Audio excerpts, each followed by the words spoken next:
Bueno, acá estamos en este segundo bloque y como todos los jueves, la columna del licenciado Carlos Zubiri. Le damos las buenas noches, Carlos. ¿Cómo le va? ¿Cómo la pasó con estas heladitas y este frío? ¿Todo bien? Bien, bien. Buenas tardes. Sí, bien. Acostumbrándonos a este invierno que viene Cruel, distinto, ¿no? Viene cruel. distinto a otros años, sí. Así es. Bueno, tenemos un título importante para analizar, pero yo siempre tengo como una perlita para mostrarle. Es cortito, yo siempre busco y lo que me gusta, yo se lo voy a llevar al licenciado para darle un toque, ¿no? Dale. Si Pedro lo puede abrir, es muy cortito, hay que prestar atención porque es muy cortito. No lo olvide nunca esta frase. Lo más difícil del mundo, difícil, es conocerse a uno mismo. Y lo más fácil es hablar mal de los demás. Esto lo dijo Tales de Mileto el siglo V a.C.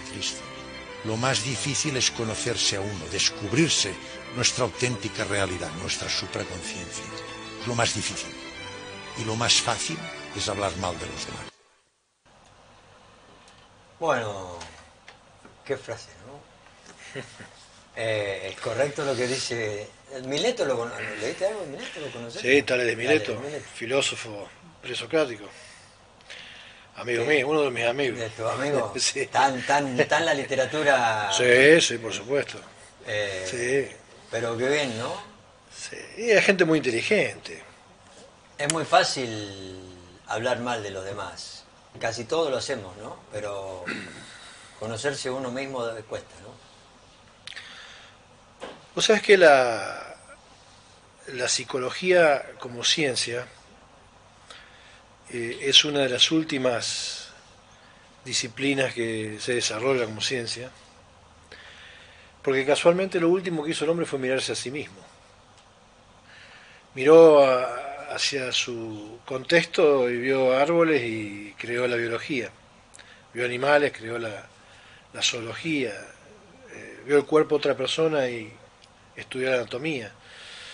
Vio la Tierra, los planetas, hizo la astronomía. Lo último que hizo fue mirarse a sí mismo. Y es lo que normalmente es lo último que hacemos, Claro. tener una mirada sobre uno mismo. Y es como dice este hombre, lo más difícil es mirarse uno mismo, conocerse uno mismo. Sí, en realidad es una de las pocas actividades de la vida donde no es tan sencillo generarlo por sí mismo, ¿no? No es tan fácil ser autodidacta de uno Claro. mismo. Lo dice ahí, lo más difícil. Bueno, acá se engarza con la temática que traíamos para hoy, ¿no? Tenemos, si Pedro me comparte la foto, tenemos me llegó la semana pasada la invitación del próximo simposio anual de SAP en Buenos Aires, que por supuesto me llegó y a los 2 minutos estaba avisando que iba. Este es el simposio que se hace anualmente en la Sociedad Argentina de Psicoanálisis. El mes que viene es esto, ¿no? Sí, sí, dura 2 días. Déjame un poquito la figura esa de ese hombre ahí Como volando. diluido, ¿no? Entre tanta locura. Este simposio, bueno, es el resultado de investigaciones que se van haciendo dentro de SAP y donde se define una temática a trabajar en el simposio y también durante el año en diferentes ponencias y investigaciones, temáticas, etcétera, etcétera, ¿no? Fíjate que habla de la experiencia analítica en tiempos caóticos, ¿no? Si vos ves la figura del flyer de esta presentación, vas a ver un hombre diluido en una maraña de sinsentido, de irracionalidad, de caos, ¿no? De formas sin forma, es decir, un hombre que se empieza a perder en las marañas de esta locura colectiva que a alguien en SAP se le ocurrió plantearlo como tiempos caóticos y donde no se renuncia en ningún momento a anteponer ante esta experiencia caótica la experiencia analítica. Y en ese sentido, bueno, nuestra función analítica, nuestra función como psicólogos, como psicoanalistas, eh, digamos, es esencial porque, bueno, tenemos la posibilidad en este tiempo de tanta irracionalidad, de un hombre que viene teniendo dificultades para poder definirse a sí mismo, para poder, como decíamos recién, mirarse a sí mismo, para poder usar tiempos transitivos de reflexión, para poder hacer el uso ocioso del pensamiento, para poder reflexionar. A veces se confunde con el caos y le da a sus convicciones psíquicas una constitución de caos, ¿no? Una constitución es decir, un psiquismo que es incapaz de poder reflexionar, de poder detenerse ante el exceso de estímulos sin procesar que propone la realidad y que va produciendo, bueno, esta dificultad enorme por tener un espacio reflexivo, que es lo que finalmente terminamos proponiendo nosotros con el psicoanálisis, ¿no? El Pero psicoanálisis... el título abarca mucho, ¿no? Porque dice la experiencia analítica, Sí. analizar el tiempo caótico, Sí, pero en realidad analítica se refiere al psicoanálisis, al psicoanálisis. ¿no? Se Sí, bueno, por refiere eso. a esta persistente aventura antropológica que es el psicoanálisis, que tiene la virtud de recomponer, de valorar y de sostener lo eminentemente humano, aún en tiempos de barbarie, aún en tiempos de animalidad. Esto, bueno, es fundamental porque, bueno, en tiempos donde nadie habla, en tiempos donde es muy difícil pensar, en tiempos donde es una banalidad la reflexión, el análisis propone un espacio de reflexión, un espacio de palabra, un espacio de escucha, un espacio de análisis, un espacio donde esencialmente podamos ocuparnos de las personas y principalmente de sus historias y sus contextos. Esto lo planteaba con mucha claridad Vicente Gali en SAP, ¿no? Este año no nos va a acompañar, va a ser un momento triste, pero esta responsabilidad que nos ocupa a los analistas de poder seguir actuando en los malestares. Nosotros no tenemos tiempo no podemos tener tiempo de zozobra en esto de poner el oído, el hombro, la escucha y la palabra en tiempo de zozobra del ser humano, en tiempo de los nuevos malestares.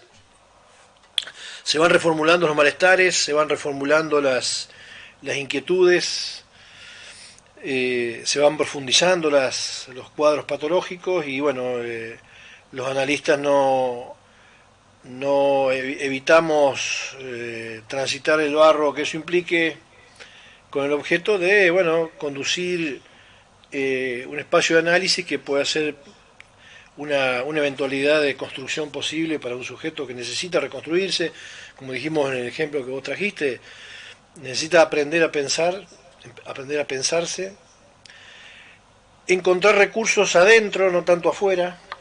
Lo primero que hace el ser humano cuando vive en tiempos de caos es salir al medio, al mundo, a buscar los recursos. La experiencia analítica nos permite sostener la posibilidad de encontrar nosotros mismos esos recursos. Y, bueno, con la idea de poder darle cauce, realce y valor antropológico a esa singularidad que cada sujeto tiene, con la cual puede afrontar su vida, evitando, bueno, ser parte confusional del caos, ¿no? Esta es un poco creo que va a ser parte de la temática que se va a desarrollar dentro de SAP. Uno conoce un poco la perspectiva de ellos, siempre teniendo ¿Y por qué, Carlos? Porque esto es actual, es muy... va a ser ahora, dentro de un mes. Este título, ¿no? Tiempos caóticos. ¿Estamos viviendo tiempos caóticos? Mira, la mayoría de la gente que va a estar en SAP, de quienes yo he aprendido un montón de cosas, principalmente a escucharlos y a escuchar las citas, ¿no? Entonces yo tomo nota con nombre y apellido de las citas.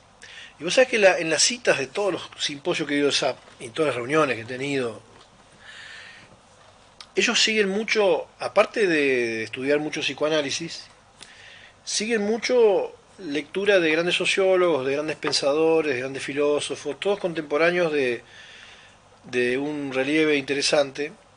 El caso de Castoriadis, el caso de Benjamin, el caso de Bauman, Hannah Arendt, etcétera, etcétera. Bueno, los clásicos, porque más allá de toda la cuestión técnica del psicoanálisis, más allá de toda la cuestión teórica, técnica, metodológica del psicoanálisis, nunca pierde la perspectiva de definir el hombre moderno, nunca pierde la perspectiva de la mirada acerca de la constitución actual del sujeto, la constitución actual de las subjetividades, para poder entender con qué hombre estamos hoy afrontando nuestros análisis,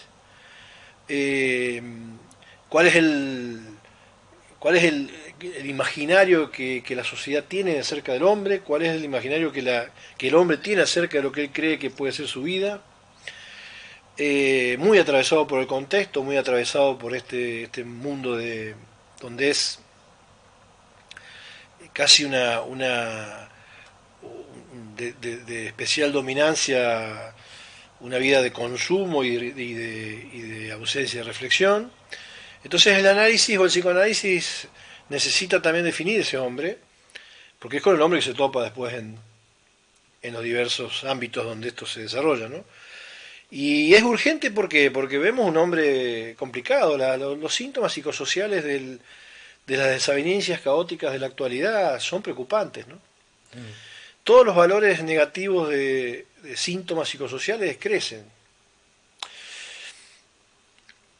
Yo no me quiero adelantar, pero bueno, lo voy a decir con cierta irresponsabilidad con la que por ahí vos me permitís, y Pedro acá en un programa que es de ustedes, ¿no? Yo temo, con cierta irresponsabilidad voy a decir, quizás más adelante alguien pueda decir, no era tan irresponsable. Cuando yo empecé a trabajar como psicólogo, como psicoanalista, siempre estuve abocado al ámbito del psicoanálisis, yo me fui formando muchísimo en psicoanálisis. La psicosis era del orden del 10% de nuestras consultas privadas, el 5% de nuestras consultas privadas. La psicosis, las patologías graves. Las patologías que son graves, y no solamente graves, sino agudas, desestructurantes, desorganizantes, con ruptura psíquica, con ruptura del yo, con dificultades enormes para poder vivir en una sociedad normal o habitual, para dificultades también disociantes para poder atravesar una vida de trabajo, una vida de pareja, una vida de familia. Es decir, son patologías de las más severas, de las más graves. Eso, cuando yo comencé a trabajar hace 30 años, rondaba el 5% de los consultorios privados. Generalmente esto se veía en los hospitales públicos, hospitales especializados en internaciones psiquiátricas. Todavía subsistía esta idea de internación, tratamiento, depósito, donde aquellas personalidades que jorobaban al contexto del ambiente se encerraban. Entonces había poca población psicótica en la vida cotidiana, era poca locura vista en la vida cotidiana, y por ende había poca consulta en nuestros consultorios particulares, ¿no?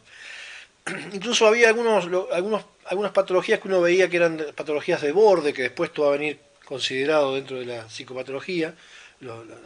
Iban a los neuropsiquiátricos. Iban a los neuropsiquiátricos, clínicas psiquiátricas privadas, que bueno, hay muchas en los grandes centros urbanos. Pero esto no era de tratamiento común y lógico en los consultorios particulares.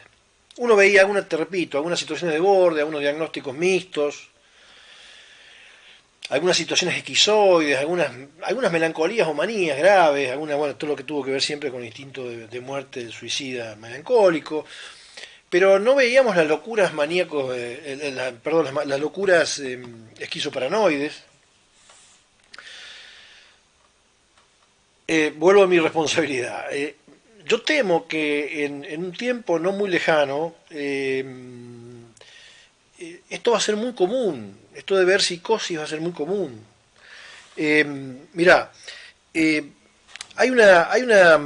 una, eh, una eh, digamos, una situación eh, eh, presente donde están fallando las situaciones de reverie, están fallando las metabolizaciones familiares, están fallando, están ausentes las funciones paternas, están soportando las funciones maternas y los hijos están a expensas de ciertas desavenencias que terminan a veces con mal pronóstico, ¿no?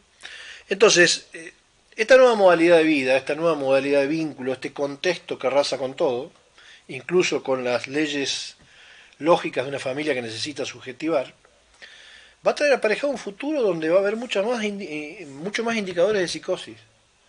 Yo creo que cuando SAP está planteando para el próximo simposio esta realidad caótica o esta contemporaneidad caótica, se está refiriendo a todas estas patologías que hoy están en consultorios ambulantes, en consultorios privados, en consultorios particulares, que antes eran de atención hospitalaria o de hospicios o de internados, y que hoy conviven con nosotros de una manera cada vez más frecuente.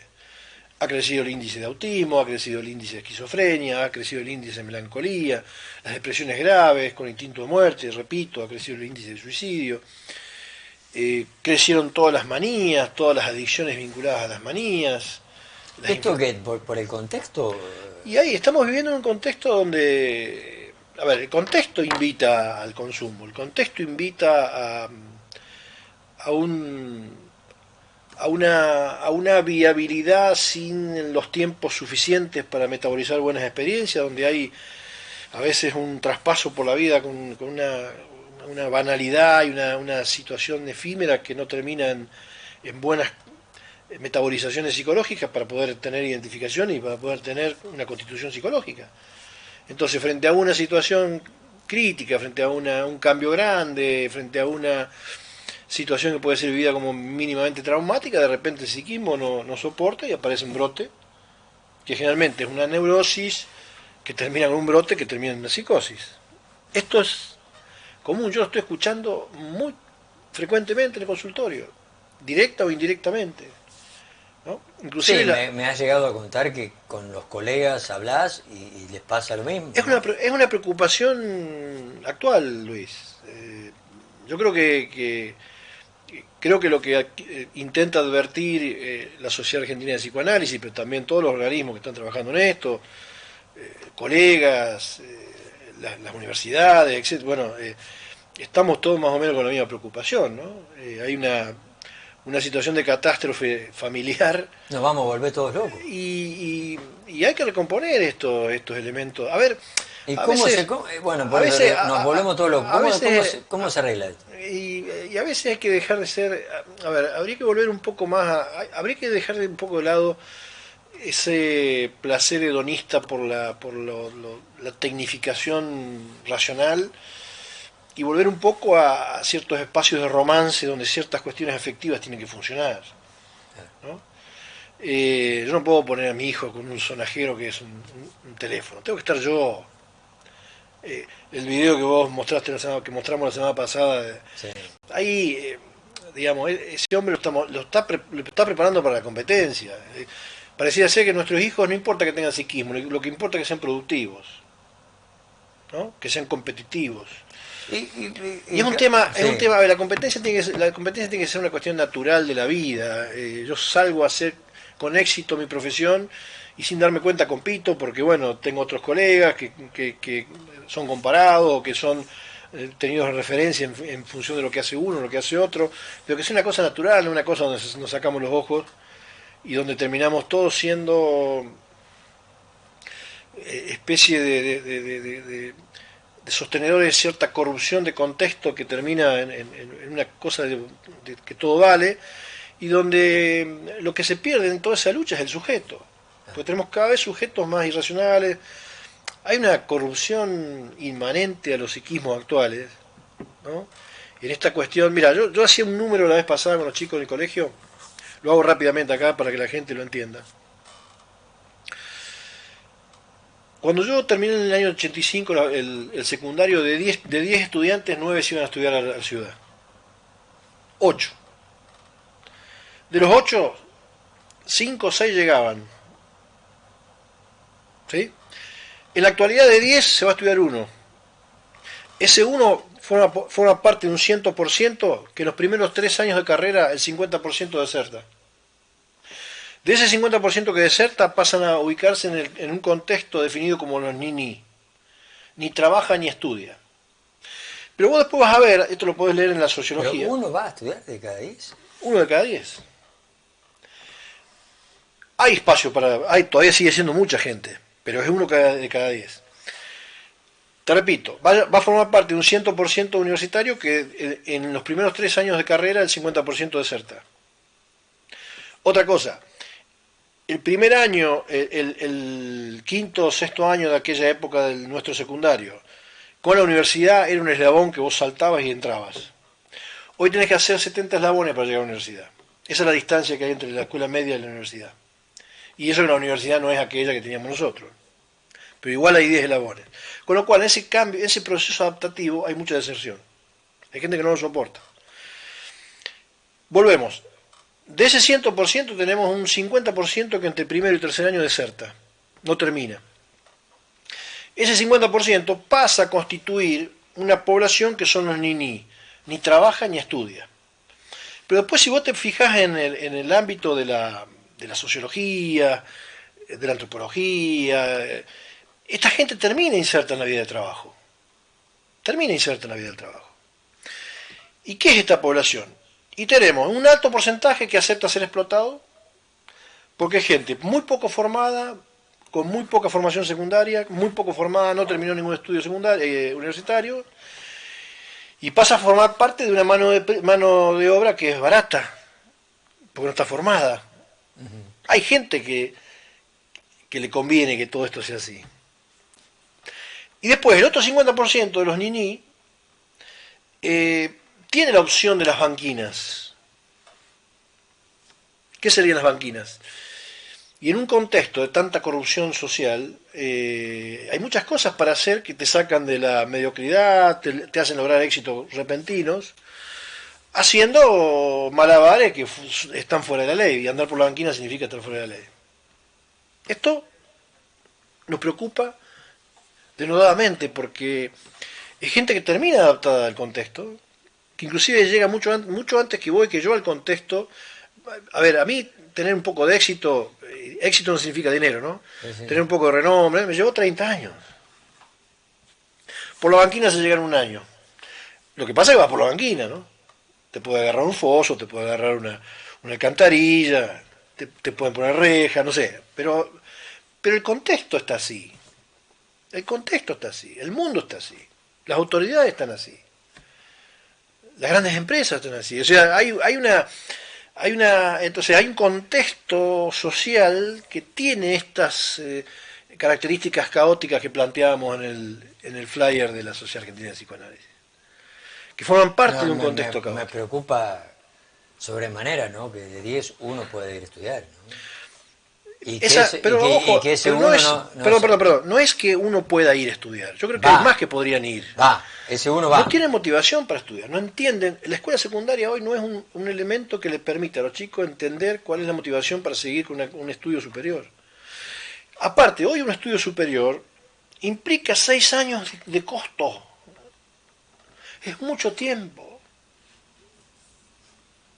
Porque todo es rápido. Vos apretás un botón y tiene que estar ahí todo. Entonces, los chicos que se forman en la actualidad se forman en un mundo de lo efímero, lo banal, lo rápido, lo efectivo, lo utilitario, esta idea calvinista, protestante de ser útil en la vida lo más rápido posible. Bueno, y para no hay que ser útil, hay que ser exitoso, hay que ser, como decía Platón, hay que ser bueno, cada uno tiene que ser bueno en lo que sabe hacer y hacerlo bien. Pero para eso hay que prepararse, y eso lleva tiempo. Eso lleva tiempo. Yo me acuerdo cuando estaba en la facultad y escuchaba las clases magistrales de gente extraordinaria, admirable. Yo tuve suerte de ir a una universidad de primera, década de 80, vuelta a la democracia, por eso fue una experiencia hermosa. Y yo siempre decía, soñaba, digo, bueno, algún día quiero estar ahí, quiero estar en esa posición, quiero estar con ese nivel de conocimiento. Y bueno, y fue un eje en mi vida, ¿no? Que hoy puedo disfrutar. Ahora, lleva años, lleva esfuerzo, lleva dedicación. La vida es esfuerzo y dedicación. Lo que pasa es, bueno, que hay un contexto de estos niní que algunos llegan, algunos forman parte de todos los empleos habidos por haber, que hoy están dentro de un cuadro donde muy pocos alcanzan la dignidad, por eso digo, se exponen a ser explotados, y los otros están con la alternativa apetecible y interesante de andar en la marginalidad, que es propio, a ver, está en el contexto social esto, el mundo, ¿no? Sí, Mira, sí, yo sí, sí, sí. escuché una experiencia en una mesa el otro día de una agente de control de un lugar, autoridad que le reclamaba a una gente que había dejado un dinerillo en un lugar que le habían mandado los cabezas chiquitas, ¿no? O sea, no solo que aceptaba ser coimeado, sino que tenía la caradurez de pedir que le mandaran los cabezas grandes. A ver, estamos en un mundo donde el caos... lo que pasa es que estamos acostumbrados a ver una pantalla de televisión con la noticia del choque del Gran Buenos Aires, el robo del Gran Buenos Aires, y eso son las cosas menores. No le quiero faltar respeto a la gente que es asaltada, a la gente que es asesinada, por favor, no, que no se malentienda. Pero todo el plus de malestar que se vive en lo cotidiano por todas las dificultades que... Yo estoy discutiendo con mi hijo menor todas estas temáticas, porque él me habla de un mundo más fácil, ¿no? Y yo le digo, Valentín, vas a tener que esforzarte, Valentín, vas a tener que ir a estudiar. Él me está planteando que no. No, porque voy a hacer esto, que la red, que voy a... Bueno, y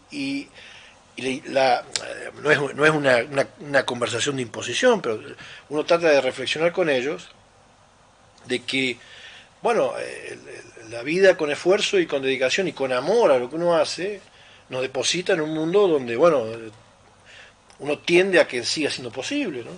Eh, de acuerdo a esto me trae a la memoria que lo iba a traer para pasar, pero era muy largo. Y hablando de los valores que había antes y ahora, a lo mejor es un tema para otro día, ¿no? El tema de los valores No, pero es extraordinario. el papá y el hijo antes, ¿no? Nada que ver. El papá decía esto y se hacía esto. La maestra hacía esto. Hay papás que crían a sus hijos como si fueran sus hermanos. O sus hijos. Se ha perdido la simetría. O sus hijos. Por eso, Los padres parecen hijos. Por eso, en algún sentido o en otro sentido se ha perdido la simetría. Porque él hablaba de un coscorrón, ¿no? Claro. Que le pegaba un coscorrón a tu hijo, ahora te denuncia, Claro. ¿no? Y él hablaba que a mí me han dado un coscorrón y yo salí bueno, ¿no? Y ahora eso de la amistad entre el hijo y el padre, yo temo que... y no le puedo decir nada, Claro. y que haga lo que quiera, ¿no? Vos viste que ha habido cierre de algunas secretarías que trabajaban sobre derechos específicos de las personas, ¿no? Y tenemos autoridades que usan la violencia como un factor de relación social. Es más, la última foto arriba de un cañón, a mí no se me ocurriría estar representando autoridad arriba de un armamento, o sea, es una cosa media contradictoria. La gente no alcanza a reflexionar sobre el significado que esto tiene, ¿no? Pero estamos hablando de guerras en el mundo y jugamos arriba de un cañón para mostrarme. Bueno, vos sos presidente de una nación, tenés que ser ejemplo. Pero bueno, todo esto genera un imaginario social. Esto es Castoriadis. Castoriadis tiene un libro sobre los imaginarios sociales que es brillante. Son libros que hay que leer. Y él habla de cómo lo que se va constituyendo en la vida cotidiana, de la manera que vamos viviendo, va constituyendo nuevos imaginarios. Cómo los chicos quieren ser, cuáles son los imaginarios, los nuevos fantasmas de cómo se quiere ser. Y donde lo agresivo, lo violento, lo racista empieza a formar parte de lo que predomina. Espero que no por mucho tiempo. A mí me asusta. A mí me pone mal, porque nosotros trabajamos con el plus de malestar que eso provoca. Que es caótico, es terrible. Carlos, creo que ha quedado bien la reflexión final, esto de que es terrible y que esperemos que que no continúe en el tiempo, ¿no? Los Seguro. psicóticos... De cualquier manera te voy a dejar nosotros nos vamos a ver algunos encuentros más antes del 31 de agosto, pero Sí. a la vuelta de ese simposio seguramente vamos a hacer un par de charlas sobre eso, ¿no? Bueno. Porque viste que yo vengo alborotado cuando vengo de Buenos Aires. Sí. Sí, vengo alborotado. Me decís que salía a caminar, que Yo mirá. cada vez que vuelvo a Buenos Aires de SAP vengo con proyectos, con ideas. Voy a estar con Francisco Cadí, que va a estar en Canals. Francisco Cadí fue presidente de la asociación, de la sociedad hasta hace 2 años y bueno, va a estar en Canals en octubre en un simposio que organizamos nosotros. Un lujo. Pero bueno, gente que reflexiona, no es para mucha gente. La gente es más fácil llevarla a ver 2 tipos que se golpean que a un tipo que piensa. Es nuestra realidad social, ¿no? Por eso va uno a estudiar. Eso me quedó. Son los nuevos imaginarios sociales. En los nuevos imaginarios sociales, No Luis, habrá alguien que diga está el estudio mintiendo, no es está un valor. mintiendo. El estudio no es un valor. No dirá alguien está mintiendo porque a lo mejor egresaron 20 y van 15. No, y mira, yo no sé si no te exageré para que no te asustes del todo. Me pone mal esto. Bueno, ¿Dónde a van a ver, salir los profesionales nuestros de Y acá? bueno, va a ser una minoría y una minoría que va a ser cada vez más utilitario, cada vez más Y no vuelven a los pueblos. que- Ese no vuelve. Cada vez es más utilitario, más deshumanizado el profesional, porque por ejemplo, no te garantiza que una sola situación social pueda ser estudiante con humanidad. Si vos empezás a sacar la mayor cantidad de estudiantes de un sector social que no ha sufrido, que no ha pasado hambre, que no ha pasado penurias, que no entiende las deficiencias y la desaveniencia del otro, es muy difícil que ese sujeto sea un sujeto. Entonces va a ser un ingeniero que va a pasar un puente por arriba de un barrio y corriendo a toda la gente, porque no le interesa que esa gente esté abajo muriéndose de hambre o no teniendo dónde irse a vivir. Porque el tema es hacer un puente, lo otro es utilitario, o es un pragmatismo del momento. O el médico que va a estar con 80 maquinarias haciendo diagnóstico y el ser humano sin hablar. Se viene un futuro, a mí me asusta. Yo, te soy sincero,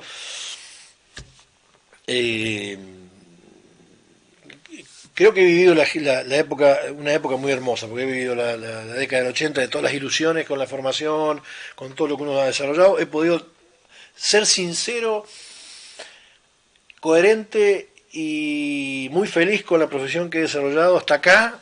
Me quedan unos años más creo que voy a seguir por el mismo camino, y para cuando esto se empiece a deformar, si no le damos algún cauce distinto, capaz que ya no esté. Entonces, Bueno, lo digo con esa ironía, porque los que vienen atrás van a tener que hacer algo con esto, ¿no? y sí. Si no, vamos a ese utilitarismo absoluto donde... Mirá, había una película de Woody Allen que se llamaba Todo lo que el mundo quiere saber sobre el sexo, nunca se animó a preguntar. Entonces él planteaba una vida tan utilitaria, tan de consumismo y mirá el futuro, y Woody Allen un tipo inteligente, ¿no?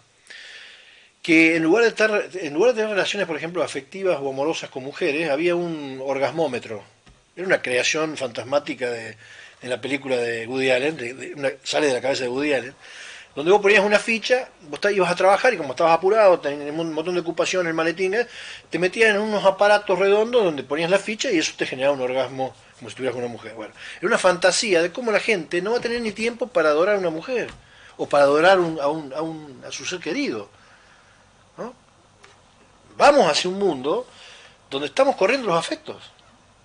Y nosotros creo que la postura de la Sociedad Argentina de Psicoanálisis para este simposio es decir, vamos a poner de relieve los afectos, vamos a afectar ese espacio hermoso que es de análisis, donde la vida afectiva se juega todos los días. Gracias, Carlos. A vos. Carlos Zubiri con su columna de los jueves. Le agradecemos, por supuesto, y nosotros nos vamos a la pausa, Pedro.